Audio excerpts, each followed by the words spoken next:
Set Phasers, a highly illogical Star Trek podcast.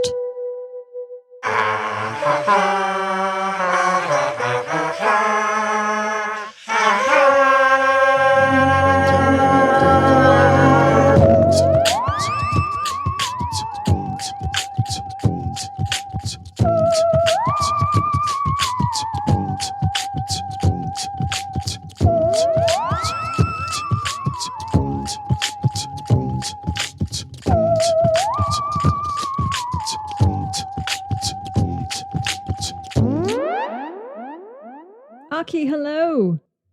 Hello, Steph. We are back for Set Phasers, a highly illogical Star Trek podcast, but this week with no Star Trek Discovery.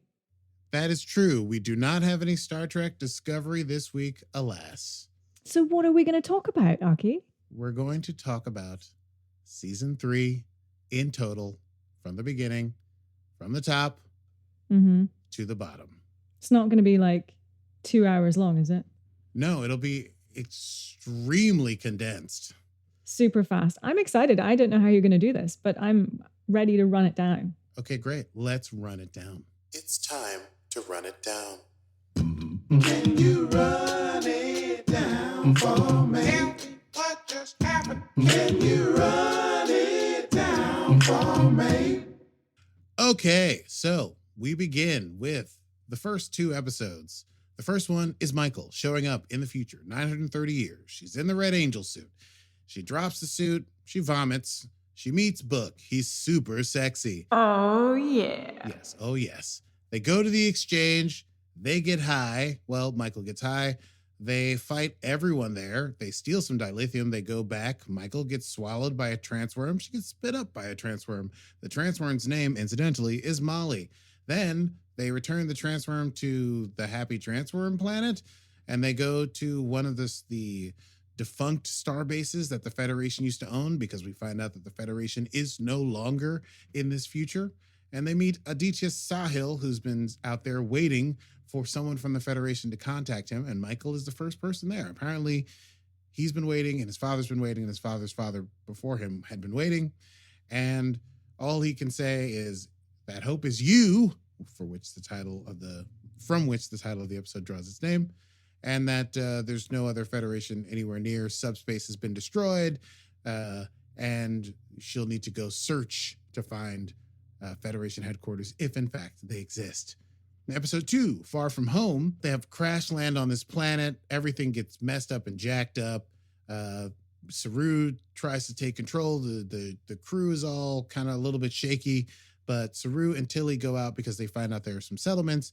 They show up in these rustic settlements with these miners to find out that the miners have been being taken advantage of by the couriers of the exchange. One courier in specific, who we shall refer to as Spurs, who shows up with his spurs a-clanking and proceeds to try and extort Saru and Tilly, and is about to send Tilly out into the snow to go get dilithium and bring it back to him. Tells her to hurry because the snow would kill her, and they have no options except Giorgio shows up, kicks everybody's ass. They go back to the ship, and when they try to take off, they can't because the ice is all over the ship and it's crushing the hull. And then, boom, there's a tractor beam. And who should be pulling them out but Michael with her tractor beam off Book's ship. So that's episode 2. Episode 3, they go to Earth. Because now that they have a spore drive, they can make it to Earth because it would take too long traveling sub-warp. They go straight to Earth. Guess what? Earth's not super welcoming.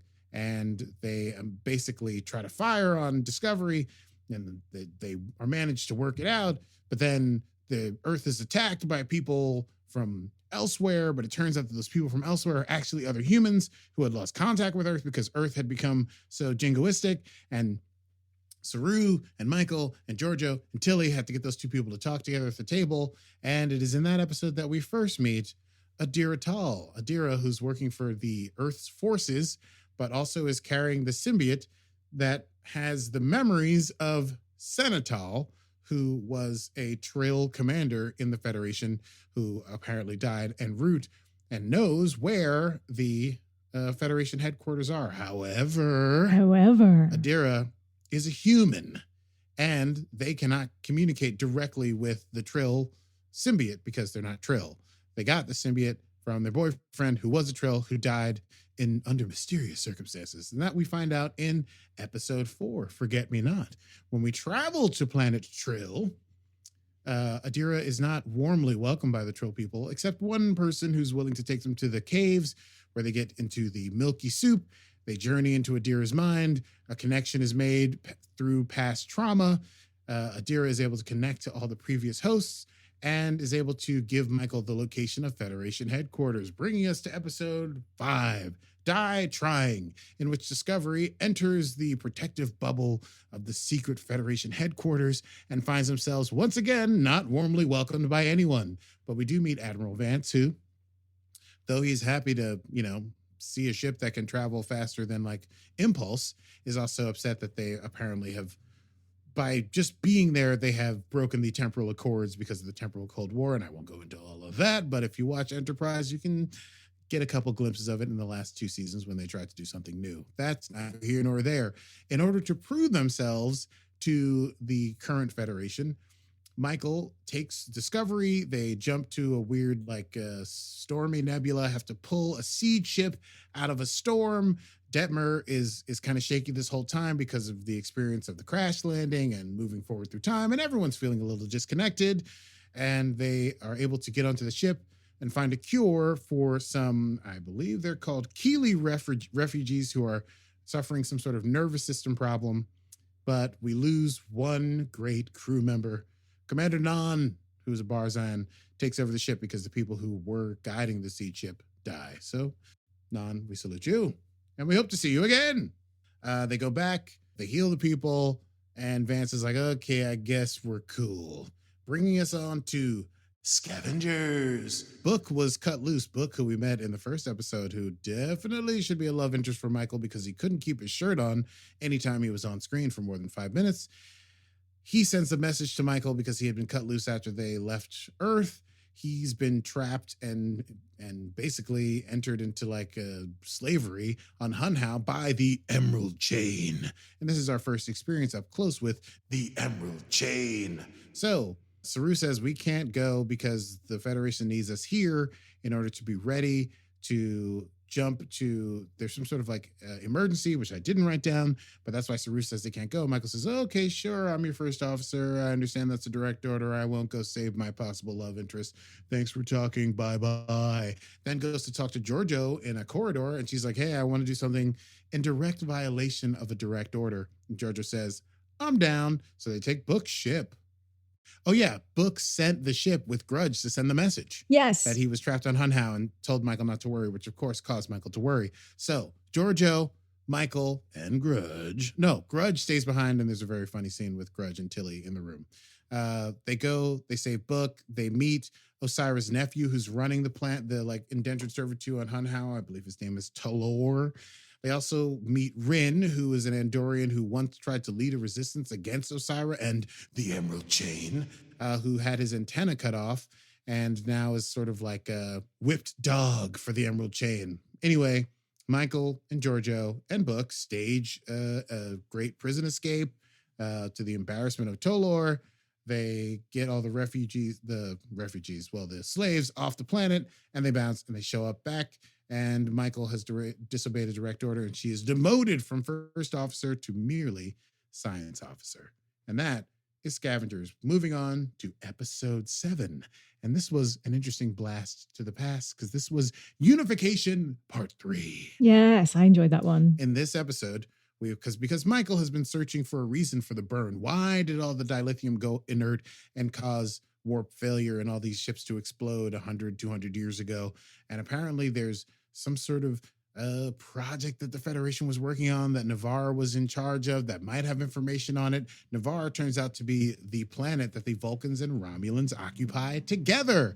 It is the legacy of Spock, her brother, whom she saw only a year ago or so, but who's been dead for quite some time. By the time we're 930 years into the future, they go to Navarre.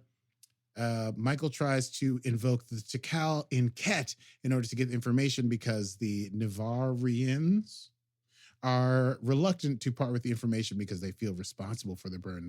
They are carrying a burden of shame. And that is when we discover that none other than Dr. G is there living on Navarre as one of the Quat Milat, which is the order of sisters who take on the like only lost causes, only hopeless causes.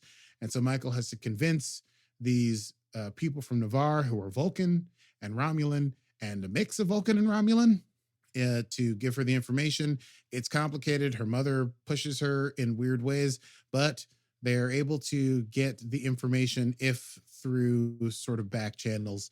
And so they're able to get information on one other ship, which is going to allow them to triangulate the location of the burn. And that brings us to episode 8, Sanctuary. Sanctuary. And once again, we will meet the Emerald Chain because Book gets a message from his brother, equally hot, Kahim, on their home planet of Kwejan, saying that Osira's there and that there's going to be a problem and that Book needs to show up. So Book goes there with Michael and they find out about the whole thing that the chain has done, where they've basically extorted the people of this planet in order to get them to pay for a pesticide that keeps a certain infestation at bay.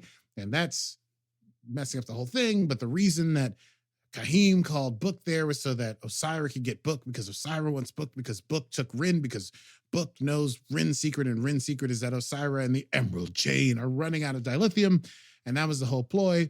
And there's some bad blood between Kahim and Book because Book left, but they work it out in the end. They're able to scare off Osira, and they're able to put their twin space druid minds together to ask the infestation animals to go back to the sea. And it's a beautiful moment of brotherhood and glowing foreheads.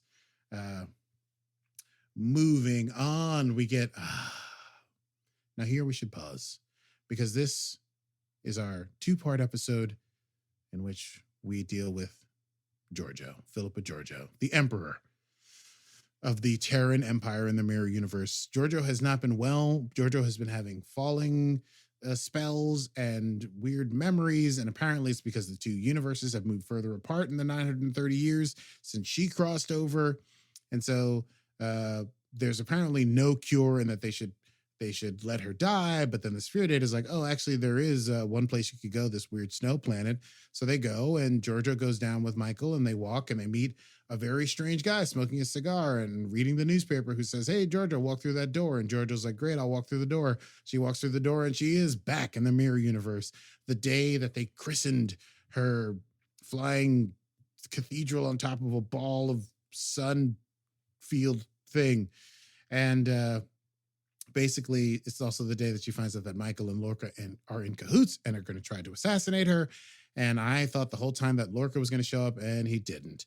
And Giorgio tries to do things differently this time. She tries to get Michael to give up the bloodlust that is inherent to Terran civilization. And over the course of 2 episodes, she does not succeed and winds up killing Michael once again. However, she does succeed in befriending the Kelpian that is Saru, that isn't Saru, that is Saru, and teaching that Kelpian that that they don't die when their threat ganglia fall out, that in fact they become stronger. And then Giorgio kills Michael, and also Michael kills her, and then she passes out, and then we find out that she has just walked through that door on the planet. And they're like, what happened? And the guy in the chair is like, hey, I'm the guardian of forever. Another blast from the past, even further back to the original series. Mm-hmm. And the guardian's like, hey, this was basically a test to see if you were worth saving. And Giorgio passed, barely. Basically got an F+, but she did her best. And then Giorgio and Michael share a tearful goodbye as the guardian of forever says, hey, I'm just going to send you back to a time when the universes were closer together, and then your path is your own. And that episode ends with Michael going back to Discovery and embracing Book. Yeah. Now, hold on to your hats, because those were episodes 9 and 10, and that leaves us only with episodes 11, 12, and 13, which they are just move at a rapid pace. We find out the location of the burn, where it originated. They go there. They find a ship inside of a nebula on top of a planet that's made almost entirely of dilithium. An away team goes down. It's Michael, it's Saru, and it's Hugh Culber. They show up. They're actually in a holo program so that Saru is a human. Michael is a Bajoran. No, Michael is a Trill, and Culber is Bajoran. They find out that the computer has basically altered their appearance because there's one living Kelpian down on that planet who was the child of the doctor who ran the ship that crashed there, who died right before the burn happened. Anyway, they're down there, but as they're down there trying to convince that child who's lived through so much trauma that it's not really ready to accept the reality of the outside world, Osiris shows up. And Tilly's been left in charge of the ship because when Michael got demoted, Tilly became first officer. So Tilly has the con.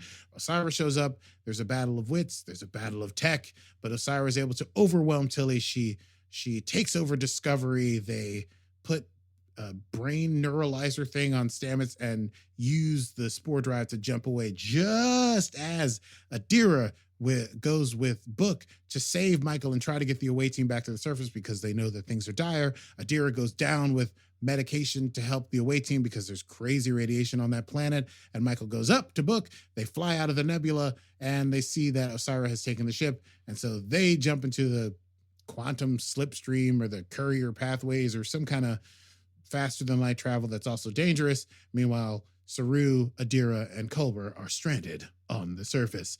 And in episode 12, Adira shows up. Osira of the Emerald Chain shows up at Federation headquarters and attempts to negotiate with Admiral Vance on some sort of unification, if you will, of the Emerald Chain and the Federation, a new Federation. While they're doing that, Michael is doing her best Bruce Willis, John McClane impression on the ship as she is trying to retake over the ship that has been hijacked by Osiris, the Emerald Chain, and everyone's favorite bad guy who cares too much about what his hair looks like, Spurs. Also, Tilly has gathered the bridge crew, and they're doing a hostile takeover of the ship. So all that's happening. The negotiations fall apart with Vance because Vance says, we can join with you, but only if you allow yourself to be tried and prosecuted for the crimes against humanity that you've done, Osiris. And Osiris is like, absolutely not. And so she goes back to the ship. They leave. There's a whole bunch of fighting. The Navarre show up almost to save the day. Michael is captured, but she's able to get Stamets off the ship because they only want Stamets so that they can have the spore drive because the spore drive is their bargaining chip. Meanwhile, the crew is trying to retake over the ship, and Osiris has shut off all the levels that they're down on the lower decks and is slowly venting the atmosphere so that they pass out and die. While that's happening, Michael's able to get Vance to let them go without firing on the ship and destroying it because they have Stamets, so they can't use the spore drive. And she's got to get the ship back under control so they can get back to the planet made of dilithium and pick up the away team before they die of radiation. They only have 24 hours, and I can't explain that any more than I have. And so Michael's able to distract Osiris enough while they're trying to torture the information about where this dilithium planet pocket is within that nebula. And she raises up a thing, and then she and Book go, and they fight in an elevator, and Spurs is there, and Book and Spurs fight, and Michael goes down to like the central like processing unit of the ship after jumping through the I forget what they're called immediately. Turbolift. Yeah, she jumps out into the turbolift space and does like a swan dive and then catches another turbolift and kicks guy out of a thing and then goes to the central place. And then she and Osiris fight, and then she beats Osiris and she re-jump starts the ship so that the ship takes over itself. And then she basically sends all the Emerald Chain people out into their ship, but they're inside of an Emerald Chain ship, the Viridian Osiris ship, even though Osiris is dead. So they have to jump out of the ship. So what they do is they drop their core so that the core will explode, and at the same time try to use Book because they don't have Stamets to connect with the mycelial network so that they can jump away right before the ship explodes. And it works. Meanwhile, Saru, Culber, and Adira are able to connect with Su'Kal. Su'Kal faces their trauma, and the Discovery shows up in a nick of time to get them off the planet before everything is destroyed, and everyone has a happy ending. Saru goes back to the Kelpian planet with Su'Kal, and Michael is promoted to captain. Hashtag let's fly. And that is season 3 in a nutshell. Yay! I can't believe you did that quickly. Well, I turned this into one page of notes. It's terrifying. I don't even want to talk about what it looks like, but we did it. We did it. Okay, so You did it, my friend. Congrats. Well done. That was very impressive. What would you like to discuss about season 3? I have a couple things. What do you have on your docket? There's a few key things that I think are important. Firstly, we said goodbye to Giorgio, but I think we all know meta discussion. There's supposed to be a Giorgio series where she's like in or running or part of Section 31. I think that's going to be pretty cool. That's kind of a throwaway, but I think it's just important to note that.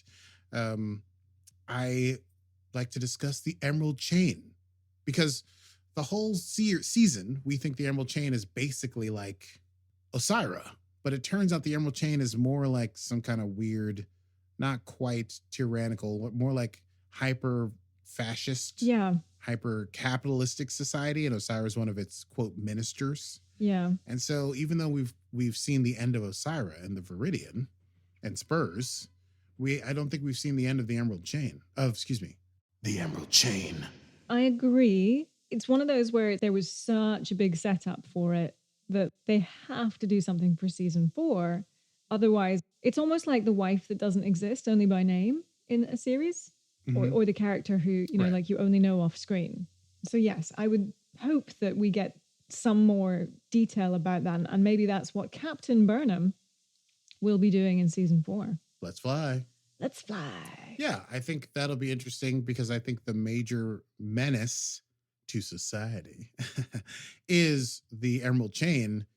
And I think that's kind of what this season was leading to, this idea that Osira was trying to bridge to create a union between these two entities. And if the union doesn't exist, then there's probably going to be some sort of fallout between the two entities, maybe even all-out war. But now Starfleet / the Federation should have a ton of dilithium because they got the dilithium planet to mine. So at least they'll be able to travel at warp speeds. Right. So I don't know. That'll be interesting. It'll be interesting to see if that becomes an all-out war or some sort of like, is it going to be like Voyager, Janeway v. the Borg towards the end? Like, this is just consuming the whole thing, or will it be kind of like a periodic thing that comes back like Romulan Star Empire and stuff like that in Next Generation?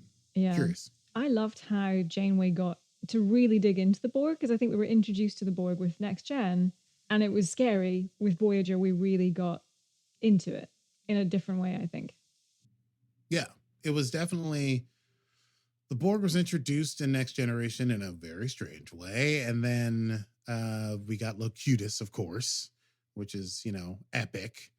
But then, Janeway actually got to like really be fighting with the Borg. And of course, that gives a 7 of 9. But these are not Discovery things. And we'll dig into that when we talk about Picard. I could talk about them all day. Yeah. Another thing I'd like to discuss is Book. Well, we know why Cleveland you want to Booker, talk because about Book. Book, play the Book song.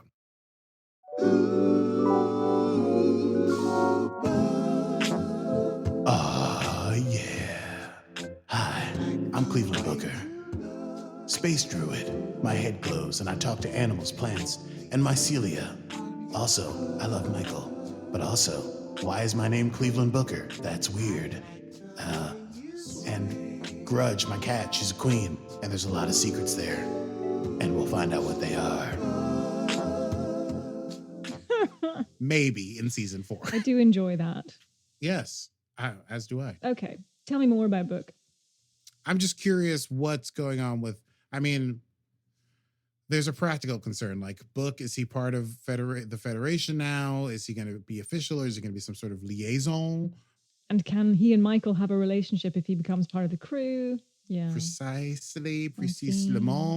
And also, I think there's still some secrets in Book's past, because in the very last episode, in some of the very last moments, he says, "Oh, I never told you about my mentor, Cleveland Booker. I should tell you about him sometime." Right. So we realize that he's not the original Cleveland Booker, so we don't really know what his name is. Yeah, it's an adopted name. His brother's name is Kahim, so I don't know. It's interesting. I think there's going to be some interesting backstory there as to what the deal is with his people on the planet Kwejian, because they're not all empaths like him and his brother, apparently. Otherwise, they could have all gotten together and talk to that invasive species. I think it's like Right. part of their family line or something, but also they bear no like phenotypical relationship, like similarity to each other. So I'm Mhm. curious as to whether or not he's like adoptive of that family, or I don't know. There's a lot of questions there with Cleveland Booker, which I like. I think Okay. it's going to be great. And okay, here's one. Is Stamets ever going to forgive Michael? Good question. Not sure. Probably eventually. I think they're in season 4. There'll be some sort of reconciliation, and it'll be like, okay, we're cool again. Yeah, I think that'll. Yeah. Because obviously Culber understands. Yes. So it seems like this is one of those things where Stamets is going to refuse to understand, kind of deal. Be really stubborn until one day he gets it somehow. Until Reno bangs some sense into his head. Probably. Yeah. Love me some Reno. All right. So mine was more about overall character arcs and developments. Because at some point we were kind of thinking, we'd resigned ourselves that Michael was not going to be captain. And of course, she ends up being captain. Was that the plan all along, to be on this journey with Michael before she sort of eventually takes the captain's chair? So, Michael, her journey as captain. And then the bridge crew. I think this season we've definitely been seeing more of the bridge crew. They've been less kind of auxiliary supportive in terms of their roles, and now we're sort of beginning to see like them interacting with each other and how they connect, and how the bridge crew of a Star Trek show is now coming together, whereas before it's mostly been about Michael and her journey. So I think going into season 4, I think we'll end up seeing more of that, I hope. Yeah, and it's worth mentioning that most Star Trek series, it's a pretty stilted slamming together of characters. Especially, well, not the original series, but in the original series, that's a totally different deal. But certainly the modern post 80s Star Trek franchises, those like first seasons, 2 seasons, you like know everyone's name. You get to find out where they are, where they're from. Like, I'm a Klingon who was raised by Russian parents, stuff like that. Yeah. We don't really they don't gel really as a crew often until about the 3rd season. So I think this was the right time for us to really start to become invested. But of course, there were elements in season 1 and season 2 where, Arium and, Oeshikun and Detmer, we like knew them enough that we are concerned for them when things happen to them. But now we got to see, especially in that last episode, Owo is like basically a hero. Yeah. In that last episode. Without Owo, they would not have gotten the ship back and been able to save the day. So, they all pull together. It's a real we did it kind of situation. But would you include as part of the bridge crew the sphere data? I think we're going to in season 4 for sure, with the dot. Yeah. The dot thing. I wonder if is it going to stay in the little robots, or is it going to go back into the ship, or what the deal is with it? Ye old Star Trek growing its beard theory. Oh yeah, that's right. You got to get the Riker beard, and that's when the show is happening. That's how I interpreted it. I feel like it comes into its own. You get tall, dimple-chinned Riker, and he's still doing karate chops, jumping over tables and things like that. And then he grows a beard, and everything's all right. Riker was the book of TNG. But he still steps over a chair with his big, Yeah, I mean, just to remind you that he can do karate and play the trombone, I guess. Yes. Where were we? Sorry, we went off. The sphere data. I feel like there's more there, because the sphere data obviously helped them take back the ship, but they didn't really delve into that. And I wrote that down as one of my things. The sphere data and its discovery as the ship is somewhat, I mean, this is really off the ranch, so feel free to disregard this altogether. But I really feel like the ship's going to become sentient. That's all I have to say. Is that a tinfoil time moment? Correct. 100%. Woo! Discovery is to become a sentient ship. It's awake. It's alive. That's my theory. It's alive. It's alive. Yes. You still haven't sent me that damn sound effect. Well, I played it the one time and it broke the internet. So it didn't break the internet. It broke my eardrums. Same diff. Some final thoughts. Oh, wait. Yes, no, we covered everything. Well, Tilly. Can we play it to the time? Yeah, of course. Tilly, don't be silly. Tilly's Spaces Space wide. is wide. Clearly it gets chilly. Tilly, it's your time. Well, Tilly really grew up in a big way in season 3. She started out, like everyone else, a little disjointed and disconnected. In Far From Home, episode 2, when she's walking with Saru before they meet Spurs and everything, she's lacking some self-confidence, feeling a little out of place. And Saru is like telling her that she is important as a first impression of what they are to the future. I think her interactions with Spurs early on in that episode also are meant to undercut her a sense of instability. And yet, low key on the sly, she's giving the best advice to everyone, to Michael, to Saru, to Stamets. You know, she's kind of like the best. And then eventually, when Michael gets demoted, we get to see Tilly rise into the first officer position. And she's the one who leads the crew to take the ship back. And she's all business. She's like Janeway level business when she's taking the crew back. She's like, we're going to run for the bridge. And if we fall, we die, but we don't stop until we take the ship back. So I'm hopeful that Tilly will be first officer season 4. A lot of Michael Tilly. Yeah, it wasn't decided, was it? It wasn't decided, but I just would be shocked after she was so great in taking the ship back if they were like, and so-and-so will be first officer. It's like, come on. Yeah, it's got to be Tilly. The crew loves her, loves Tilly. Yeah. I would love to. Yeah, I do want to see that continue. Yeah, the devotion to Tilly. I mean, I would die for Tilly, so I can't imagine anyone else wouldn't.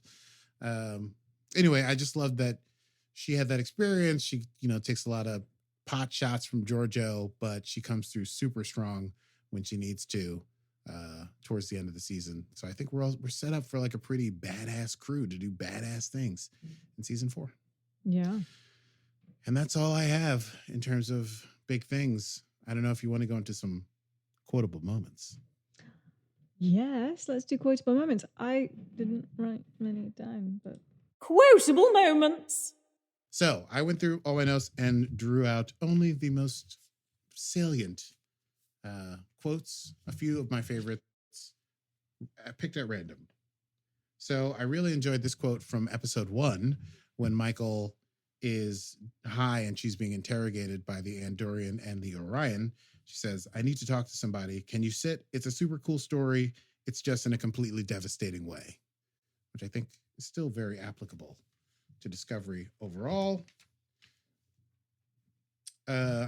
I very much enjoyed Giorgio in episode 10 saying to Saru, not Saru, survive. That is how you honor them. Teach others what you know. That is how you avenge them. A sign of Giorgio, the Terran Emperor's growth. What have we here? How about something from episode 9? This is a long one, and I apologize, but I really liked it. It's when Saru's like, should we do anything for Giorgio or not? I just can't decide. And Vance tells him, listen, I never listened to advice when I was green, but take it from an old salt who's made a lot of bad calls in his day. A crew member is drowning. If we let her, then your crew will never look at you or the Federation the same way again, and you will never look at yourself the same way either. You tell him, Vance. I like that. Oh no, I didn't mark which episode this is from. Oh, episode 5, Die Trying. I love how you know all these episode that they're from and their names and everything. I'm sure you have it all written down. Okay. I mark it. I mark it down in my notes. So come on, please. Well, this was just a cute moment because I don't know if you remember in Die Trying, that's when they're at the Federation and they're trying to convince Vance to let them help. And Lieutenant Willa is on board and they're, trying to figure out a way to get to the ship to get the plants that they need to save. And Willa watches Stamets, Reno, and Tilly in action as they attempt to figure out a problem. And it's a lot of like insulting and yelling back and forth and not understanding. It's their whole weird relationship. And Willa says, dysfunction aside, you all make a pretty great team. And Reno says, dysfunction is the team. Yes. That was a big one. Going back and looking at these early episodes, there's a lot of great lines in here that, you didn't really get to. Oh, this was towards the. Oh yeah. Well, okay. And then I finally an example of Tilly displaying her spine of steel when Osiris says, when Tilly says, what do you want? And Osiris says, your ship, your spore drive, and your crew is leverage. Tilly says, oh no, not going to happen. You will not take the ship or anyone on it. Not now, not ever. No. Now, Osiris does take the ship, but then Tilly takes it back. Oh, yeah. Oh, yeah. And this one is just for me because I don't think anyone else gets this nerdy about this one, but I still love Sukal's quote from the final episode, which is, oh, computer, show me what I saw here so I can be free. Which maybe I say to myself every night before I go to bed. I bet you do. Maybe not every night. I'm gonna pull one of my favorites. Pull it. Giorgio, I could deconstruct both of you with a snappy insult and a withering glance. Yeah, I had to choose my Giorgio quotes because there's every time she opens her mouth is quotable. Yeah, pretty much. You had me at unsanctioned mission. I know. That's the one I thought you were gonna pick. Yeah. That's a good one. I posted a lot of Giorgio quotes to our Instagram. Oh, what you call pain, I call foreplay. That's right, Giorgio. Top. Ooh. This was from. I think maybe this was last season. No, this was last season, and it was to. Never mind. It was to Culber. Perhaps in feeling less like you were more like who you were meant to become. Ah, that is last season. That is last season. I think one of the last 2 episodes of last season. Yeah, when Culber is thinking about leaving and then doesn't. Yeah. So many people died. Anyway, that was season 3 of Star Trek Discovery. It was a wonderful, wonderful trip. We didn't know that it was going to happen when it did happen, but it did happen, and I'm so glad. We have thoroughly enjoyed recapping all of the episodes, not just season 3, but all of them before. To get to this moment. And if you're listening to this as a podcast, you can go back and listen to us recap each episode. And then when we found out that season 3 was starting in like 3 months, recap 2 and sometimes 3 episodes at a time, which now that I've recapped 13 episodes at once, it's a cakewalk. I could have just done it like that every time. Just speed talked my way through all the episodes. Could have done. But yes, this is the end of season 3, but maybe it's time for next time.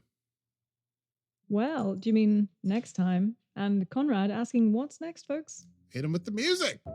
Next time on Set Phasers. Yes, season 3 is over.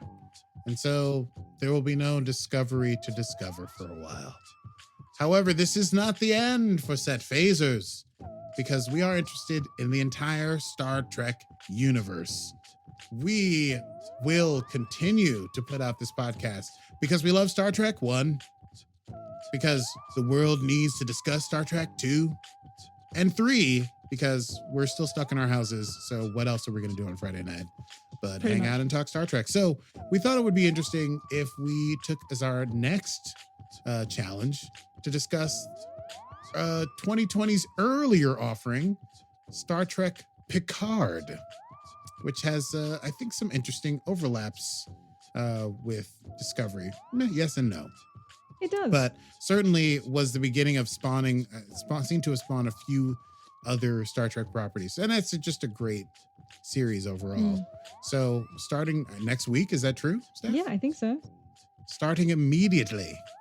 We could take a break, but we're not going to. Why would we take a break? Starting next week, we will be discussing season 1, episode 1 of Star Trek Picard. And I'm going to say Picard like Q. McKenning, we are going to do Lower Decks, but we're going to do them. We are going to do Lower Decks, yeah. Because we figured it's just finished. We have a theory. Well, I have a theory. I don't know if it's true, but it's goofy. I have a feeling that of all the shows that could have another season happen in 2021, Lower Decks, which can be done, the voice talent can do remotely, might come up with a season 2. So we're hoping we do Picard and then maybe do Lower Decks, and then maybe there's a Lower Decks season 2. So we can just roll. Yeah. Well, resistance is futile. What can I say? So that's our plan.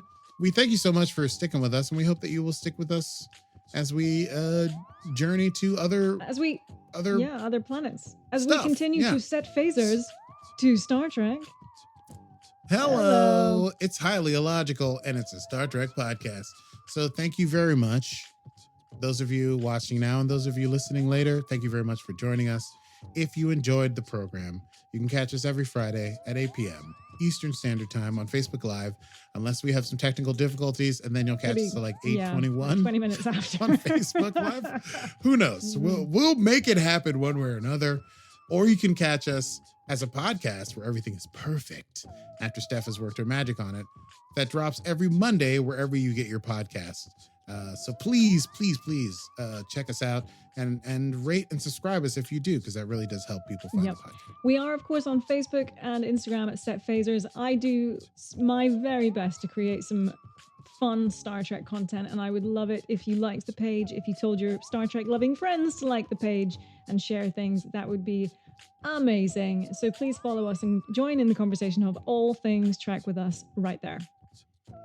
You know, Star Trek loving, the way you said it makes it sound kind of like an insult. Like, you get your Star Trek loving butt off my couch and get a job. Okay. If you want to support us in our continuing mission to discover whatever Discovery or Picard has in store for us, we'd only be delighted. We do have a Patreon, and you can patronize us. We can take it by going to patreon.com/setphasers. And the Patreon is so fun. We do a monthly Netflix watch party, which we thoroughly enjoy. We get to chat with you guys and watch a couple of episodes of Star Trek. So please join us. It is a lot of fun. Well, Akie, until next week, next time when we start Picard. Picard. Oh, good Lord. I'm Steph Mans. And I am Akie Burmese, and this has been Set Phasers, a highly illogical Star Trek podcast. Computer. End program.